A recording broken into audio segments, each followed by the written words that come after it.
Ok. Entonces, bueno, de la clase anterior hay que hacer puntualizaciones, ¿no? Teníamos una partícula libre, teníamos un hamiltoniano no relativista, y es libre porque no tiene un potencial, ¿no? Y bueno, veíamos su solución general en coordenadas cartesianas en tres dimensiones en el espacio de posiciones, ¿no? Y vimos que teníamos una relación de dispersión y habíamos encontrado que la frecuencia de esta onda es, es proporcional al cuadrado de la norma del vector de onda, ¿no? Y les dije que teníamos que hacer una distinción, ¿no? La ecuación que teníamos que resolver no es una ecuación de una onda clásica, porque no teníamos una segunda derivada respecto al tiempo. Entonces, la solución no debemos de pensarla como una onda clásica, como las ondas mecánicas o las ondas electromagnéticas, pero sí es un tipo de onda. Los tipos de onda que tienen una parcial respecto al tiempo y tienen segundas parciales respecto al espacio son como las ondas de calor, pero siguen siendo ondas. No a las que estamos acostumbrados, pero siguen siendo ondas, ¿ok? Y bueno, eso es lo que, por eso le decimos funciones de onda. Y a estas ondas de que encontramos debemos de pensarlas como ondas de probabilidad. Y realmente debemos de pensarlas como amplitudes de probabilidad, ¿no? Eso ya lo habíamos puesto en los postulados de la mecánica cuántica, ¿no?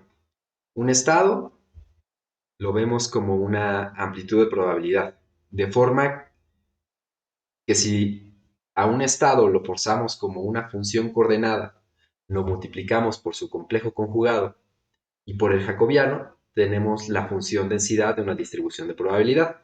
¿Sí?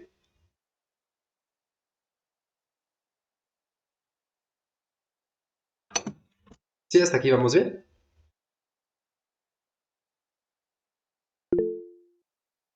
Sí, ¿qué pasó, Emiliano? Ah, no, me equivoqué, estaba buscando la reacción del pulgar para arriba. Ah, ok. Una disculpa. Entonces, bueno, hay que hacer la diferencia con las otras clásicas. Y bueno, lo que ya les acabo de decir, ¿no? Por eso les decimos funciones de onda y lo de las amplitudes de probabilidad claro, generan funciones de densidad de probabilidad, ¿no? Ahora sí, el oscilador armónico. Entonces, estoy hablando de un potencial de un oscilador armónico de una partícula puntual clásica y sin fricción, ¿no? O sea, el oscilador armónico más fácil, pero en varias dimensiones, ¿no? ¿Sí están de acuerdo? Ese es su potencial.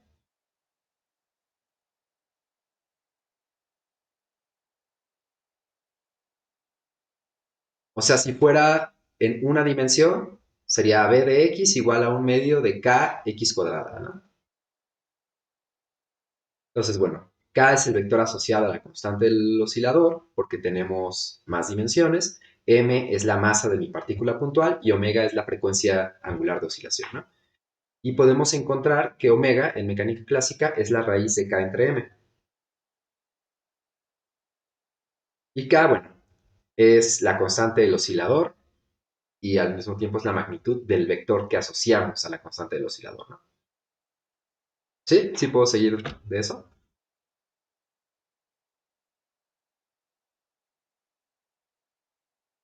Ok.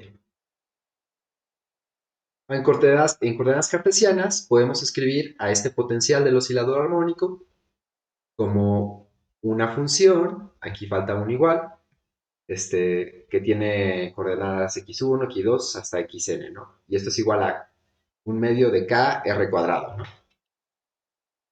Que es la suma desde igual a 1 de un medio de k de xi al cuadrado, ¿sí?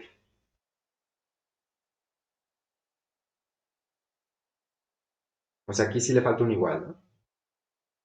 Aquí donde estoy señalando.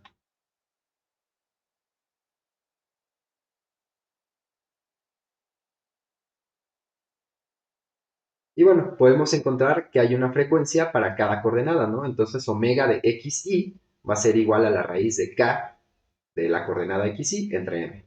¿Sí? entre la sencillez, hacerlo lo más general posible. ¿De acuerdo?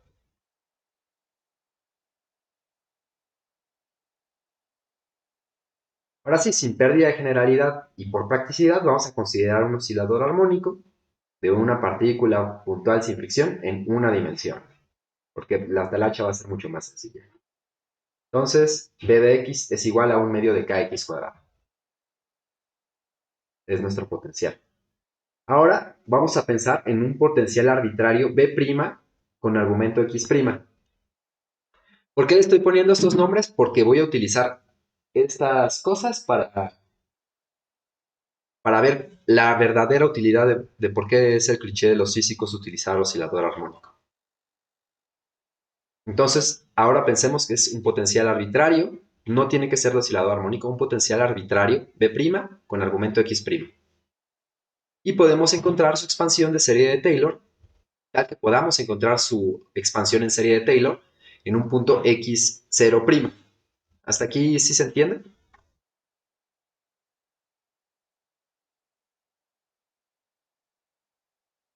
Sí. Entonces, bueno, este potencial es b' de x', va a ser b', no se confundan el prima de derivada. Yo estoy utilizando la notación de Leibniz para las derivadas. Entonces, prima es solo porque es distinto. Entonces, b' evaluado en x0', la derivada de b' respecto a x' evaluada en x0' por x' menos x0' más la segunda derivada de b' respecto a x cuadrado evaluada en x0', x' menos x0' al cuadrado, etcétera, ¿no? Una expansión de serie de Taylor. ¿Sí?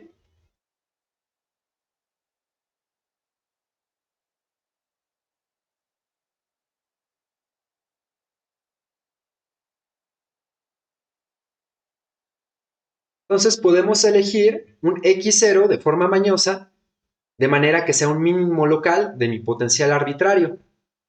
¿Qué significa que sea un mínimo local? Ese sí es de cálculo 1, ¿no? Cuando un punto es un mínimo local de una función en una sola dimensión, ¿qué cumple esa función?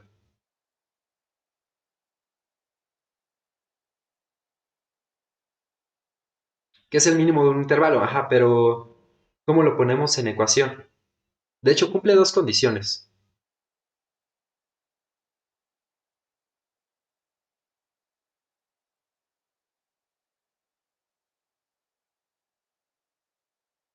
Es que la derivada de esa función evaluada en ese punto. Ok. Y que su segunda derivada sea menor a cero, ¿no? Pero bueno, aquí voy a tomar esto de aquí, ¿no? Entonces, que sea mínimo local es que su derivada de la función, o sea, de mi potencial primado respecto al argumento evaluado en el punto donde tengo que es un mínimo local, esto es igual a cero. ¿Sí?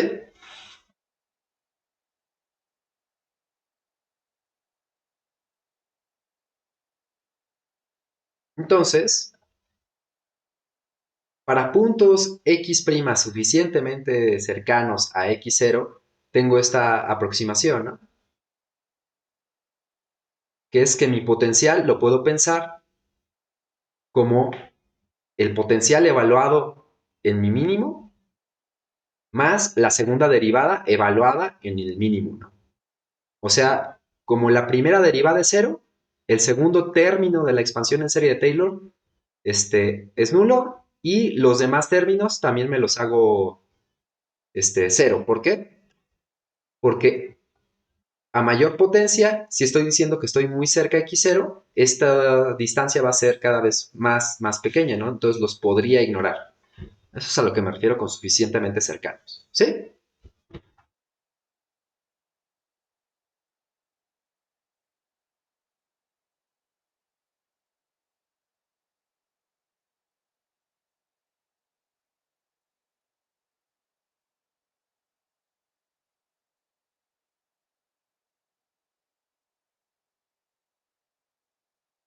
Entonces ahora voy a definir acá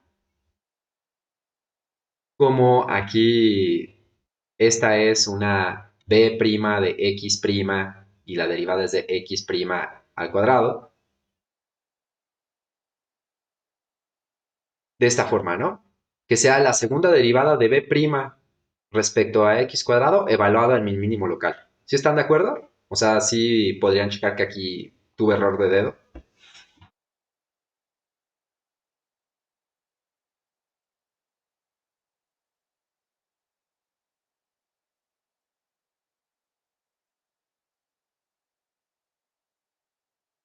¿No? ¿Qué pasó, Emiliano?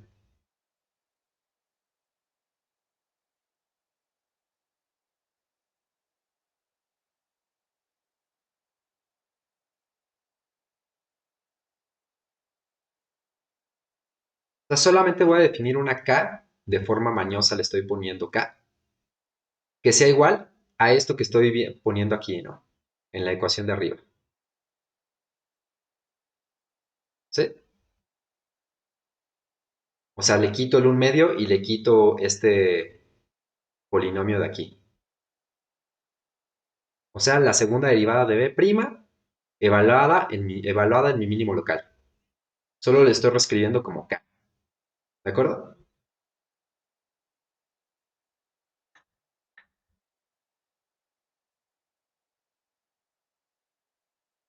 No, no, k no es 0. K es la segunda derivada evaluado en 0. El que era 0 era la primera derivada. Vale. Entonces, ahora, voy a definir una función b sin prima, que sus argumentos son x' menos x0', que sea igual a esto de aquí, ¿no?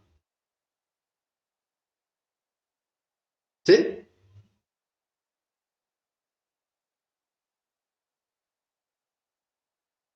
Ahora, con esas,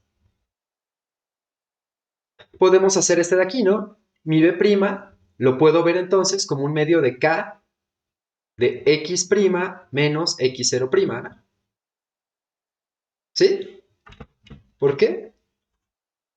Porque si le estoy restando el x0' a esta de acá, me estoy anulando este término, ¿no? Me quedo con solo esto. Pero vimos que este de aquí es k, entonces me queda un medio de k de x' menos x0' al cuadrado. ¿Sí?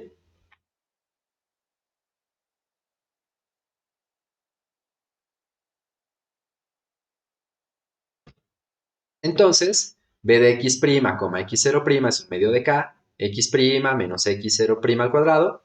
Y ahora voy a decir que x es igual, x sin prima es igual a x' menos x0'. Y tengo un potencial de un oscilador armónico. ¿Sí lo ven?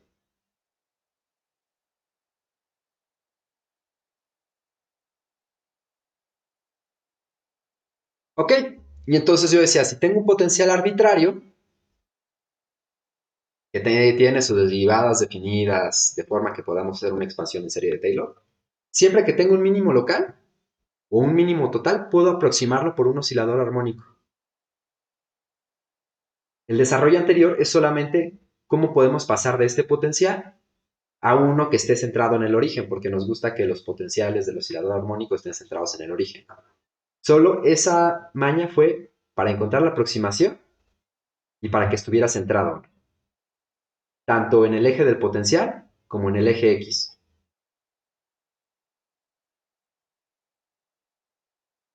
¿Sí?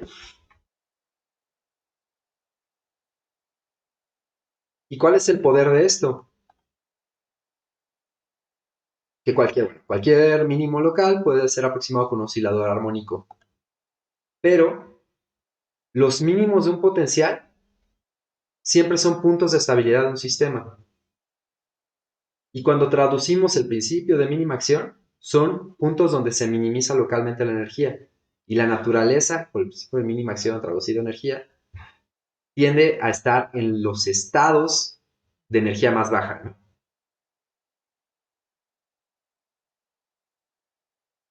Entonces, estos mínimos local de un potencial van a ser los puntos de estabilidad. ¿Sí? Y por eso aproximamos las cosas como osciladores armónicos.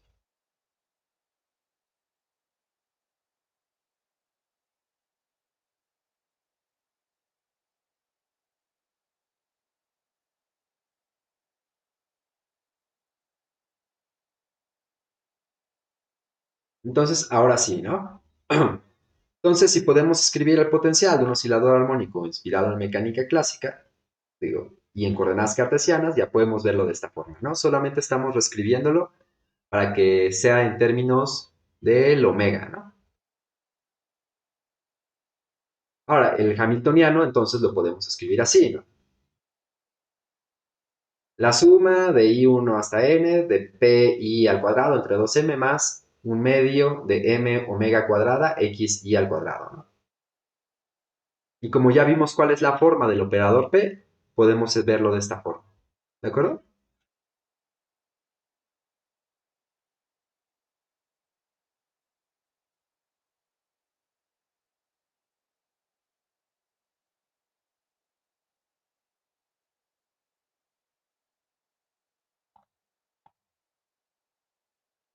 Y como es un potencial estacionario que no depende del tiempo, basta encontrar la solución a la ecuación de Schrödinger independiente del tiempo.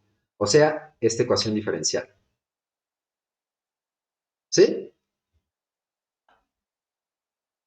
Y si lo tenemos en una dimensión, esta ecuación diferencial se, se torna en esta ecuación, ¿no? Ya despejándola. ¿De acuerdo?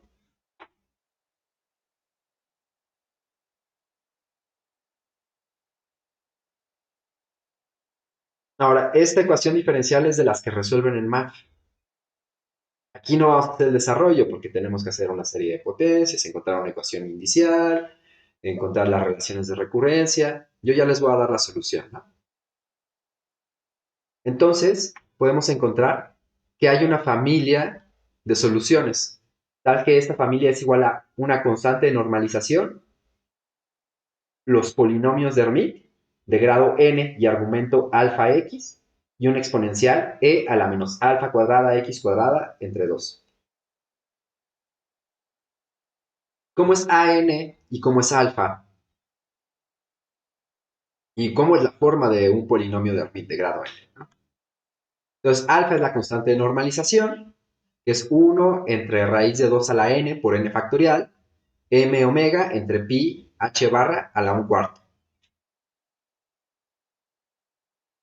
Y alfa es una constante, que es la raíz de m omega entre h barra, ¿no? Y los polinomios de Hermite de grado n, aquí yo quiero hacer la aclaración que ya les había dicho, pero en mi curso, los naturales tienen al cero, ¿no? ¿Qué? Porque es mucho más práctico, ¿no? Y por construcción, ¿no? Pero eso ya sería una discusión que no nos atañe. Pero bueno, los polinomios de Hermite de grado n, donde n está en las naturales, cumplen esta ecuación diferencial. Le estoy poniendo que argumento es y para que no nos confundamos con el x de las diapositivas anteriores. Entonces, bueno, los polinomios de Hermite cumplen esta ecuación diferencial y sus soluciones o fórmula de Rodríguez con S y sin acento porque es portugués o era portugués, son de esta forma, ¿no? Hn de y es menos 1 a la n e a la y cuadrada, la enésima derivada respecto a y de e a la menos y cuadrada.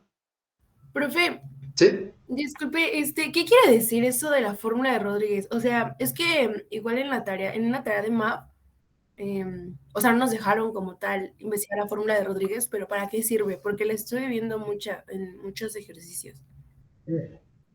Es que es una manera compacta de poner las soluciones de las series de potencias. O sea, es como reducir la solución anterior, bueno, la Ajá. ecuación anterior. Ah, ok. O sea, ya después de que tienes tu solución, es que me regreso a esto, ¿no? Para encontrar la solución a esta ecuación diferencial, en math típicamente proponen una serie de potencias, ¿no? A esa serie de potencias la enchufan en la ecuación diferencial y van a tener ecuación sobre los índices donde se realiza la suma de la serie. Entonces, tu ecuación diferencial se reduce, entre comillas, a resolver una ecuación sobre los índices de tu serie. Y esa ecuación, que le dicen ecuación indicial, te va a dar relaciones de recurrencia. Y con estas relaciones de recurrencia ya puedes encontrar la solución. Pero cuando ya tienes la solución, existe una forma de encontrar como la versión que se ve bonita, que son las fórmulas de Rodríguez. Pero eso es hasta que tú ya encontraste la solución. Y sí, es la forma compacta de la solución, ¿no? Y ese es como para cada término, ¿no? Porque la solución nos quedaba justamente como una suma, o sea, era una suma, ¿no? Al final de cuentas era la expresión suma. Ujú. Y esta ya es como puntual. O, Este ya es general, ¿no? O sea, me agarro cualquier n en los naturales, desarrollo esta fórmula y ya tengo la solución para esa n, ¿no? Digamos que n es igual a 0, entonces menos 1 a la 0 es 1, e a la y cuadrada, la ceroésima derivada es dejar lo mismo, entonces me queda 1 por e a la y cuadrada por e a la menos y cuadrada, entonces el polinomio de Smith de grado 0 es 1. Si hiciera el de grado 2, sería el de grado 1, sería menos 1 la n, o sea 1, sería menos 1, y cuadrada, la primera derivada respecto a y de esto, y esto es menos 2y, e a la menos y cuadrada, ¿no? Entonces se me anulan el e a la y cuadrada con e a la menos y cuadrada, este de aquí era un menos 1, tenía un menos 2 que fue la derivada, y me queda que el polinomio de Hermite de grado 1 es 2y, ¿sí? Y así lo podría hacer para ya. cualquier natural. Sí, sí, sí, ya entendí. Es que no entendía o sea, como por qué salía otra fórmula otra solución de la solución. Pero sí, ya, gracias.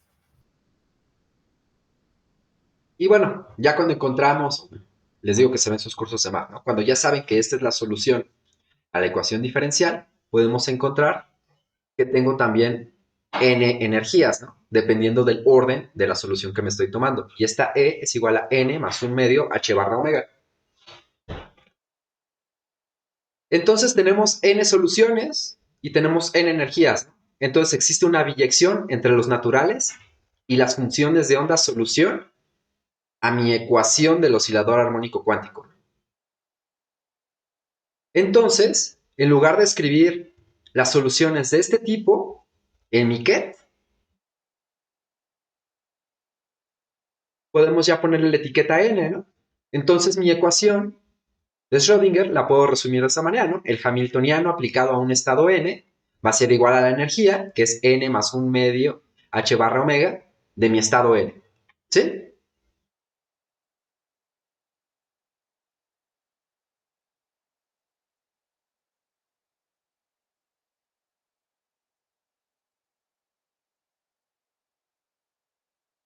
Y bueno, aquí no parece tan obvio por qué resulta muy útil abreviar la solución si no estaba tan larga, ¿no?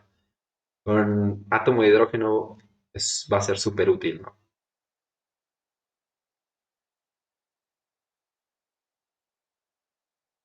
Entonces, ¿puedo continuar?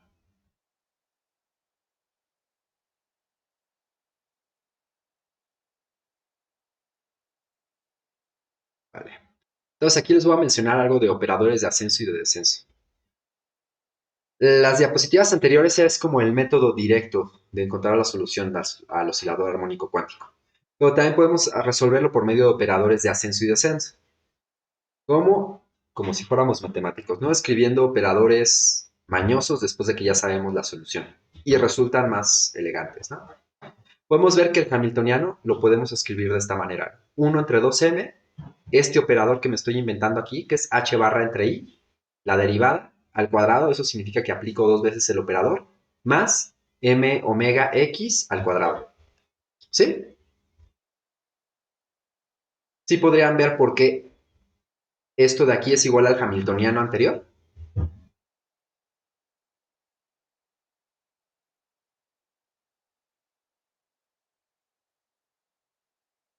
¿Le puedo regresar tantito al- a la Para ver el ecuación? Quiero. hamiltoniano. Sí, por favor.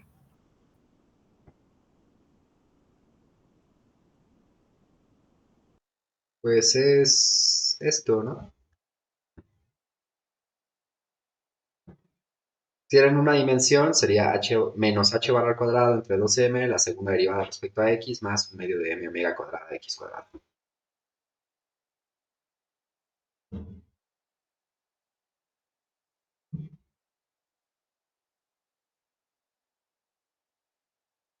Ok. Entonces, el operador de ascenso y el operador de descenso los puedo escribir de esta manera. A daga es el operador de ascenso y es la raíz de m omega entre 2h barra por x menos y veces entre m omega, el operador p. Y el operador de descenso es el adjunto de este de aquí. ¿Sí? O sea, tienen la misma constante y estos son adjuntos uno del otro, ¿no? ¿Sí están de acuerdo?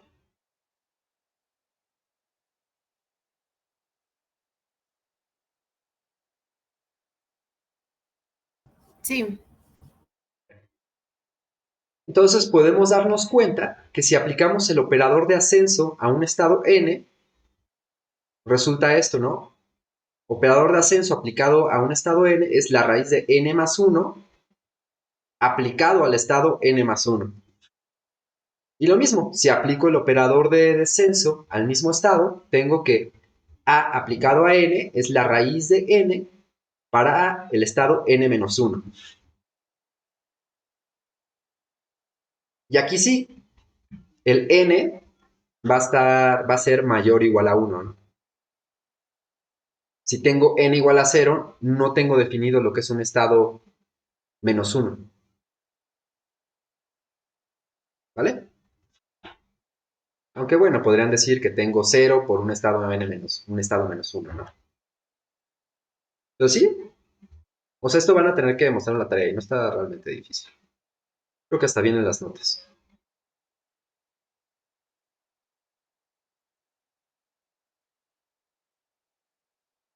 Y podemos hacerlo al revés, ¿no? Podemos escribir a los operadores de posición y de momento en términos de operadores de ascenso y descenso. Entonces, mi operador de posición va a ser h barra entre 2m omega, la raíz de eso, mi operador de ascenso más mi operador de descenso. Si quieren acordarse cuál es el de ascenso, acuérdense que la daga también parece una flechita hacia arriba, ¿no? Y si es hacia arriba, es de ascenso. Y mi operador P lo puedo ver como I, la raíz de H barra M omega entre 2 por mi operador de ascenso menos mi operador de descenso. ¿Sí? ¿Sí estamos bien hasta aquí?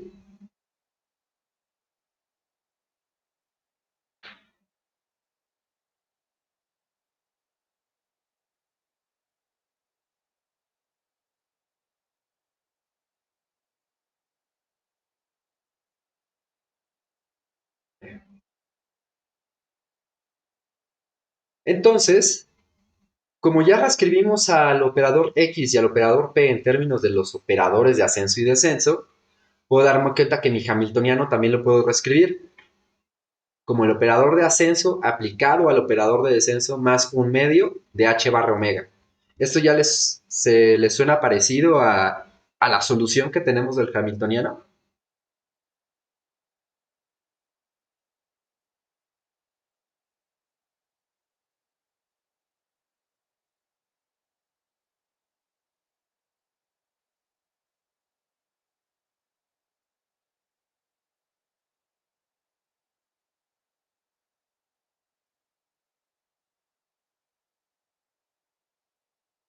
Profesor, el A de ascenso y descenso es producto punto.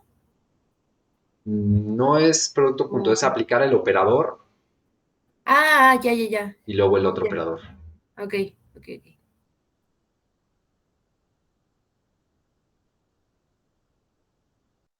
Es eso, ¿no? Sí pueden ver cuál es la relación que hay esto con la energía que obtenemos de un oscilador armónico cuántico.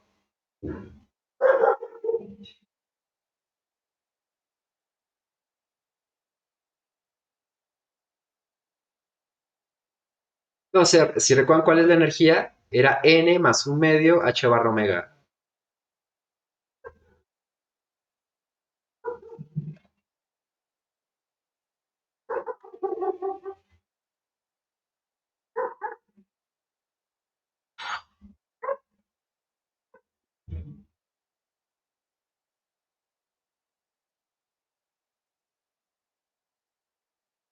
Entonces puedo construir un operador que lo voy a llamar operador de número, tal que sea justo estos de aquí.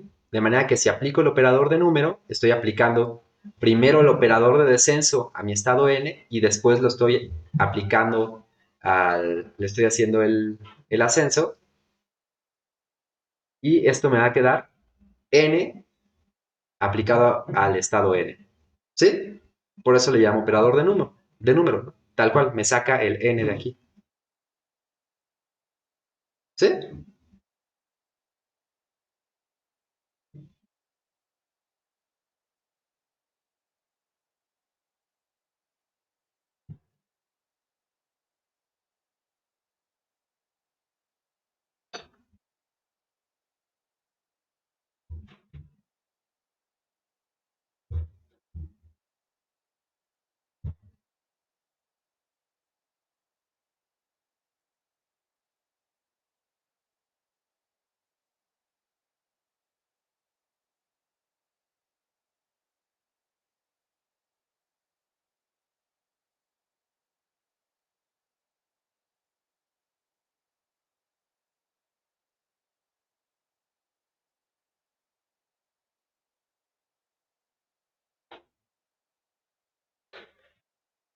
Ok. Estos operadores de ascenso y descenso también les llaman operadores de creación y aniquilación. Y se usan mucho en segunda cuantización. Y se usa segunda cuantización cuando tienes una mecánica cuántica de un sistema de muchos cuerpos. Entonces, a cada punto del espacio lo puedes ver como un oscilador armónico. Y tienes un estado base, que es tu estado cero, ¿no? Y todas las perturbaciones que hay en este campo cuántico los puedes obtener a partir de operadores de ascenso y descenso, creación y aniquilación. Puedes crear distintos niveles y dependiendo en qué campo cuántico estás, esto significa crear partículas o aniquilar partículas.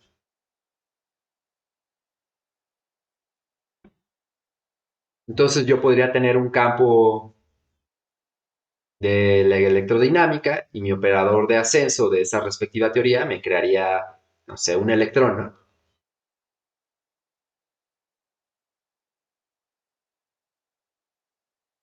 Y si, bueno, deciden que en esa parte del curso y todavía nos da tiempo, quieren que veamos un poco de segunda cuantización, lo podemos ver.